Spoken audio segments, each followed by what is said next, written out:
Hello everyone, and welcome back to a new video. In this video, I'm going to show you guys how you can delete files on OneDrive. So if you guys want to learn how to do it, just follow the steps that I'm going to show you.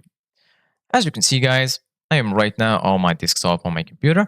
So the first thing that you need to do guys is open File Explorer. If you don't find it here in your desktop or in your taskbar, go ahead and open the Start menu and then search for File Explorer.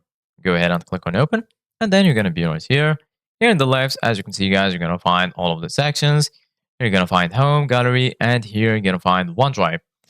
Go ahead and right click on OneDrive. And then right here, as you can see, guys, you're going to find the option to copy it, expand it, open in a new tab, and so on. Here you're going to find Always Keep on this device, free up space, and lastly, right here, you're going to find OneDrive.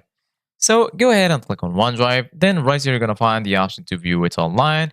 Here you're going to find settings. And lastly, right here, you're going to find folder color. So right now, go ahead and click on view online.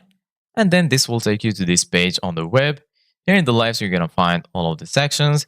You're going to find my files, recent, photos, shared, and here you're going to find your recycle bin. So right now, if you want to delete stuff from OneDrive, go to My Files, and here you're going to find all of your files. Go ahead and select the files you want to delete. And then just click on these three dots right here. Here you're going to find the option to preview it, share it, manage access to, delete, and so on. Click on delete. And then they're going to ask you, are you sure you want to send this item to the recycle bin? If you are sure about deleting it, click on delete. Then if you want to permanently remove it, go to your recycle bin and then select the items you want to remove.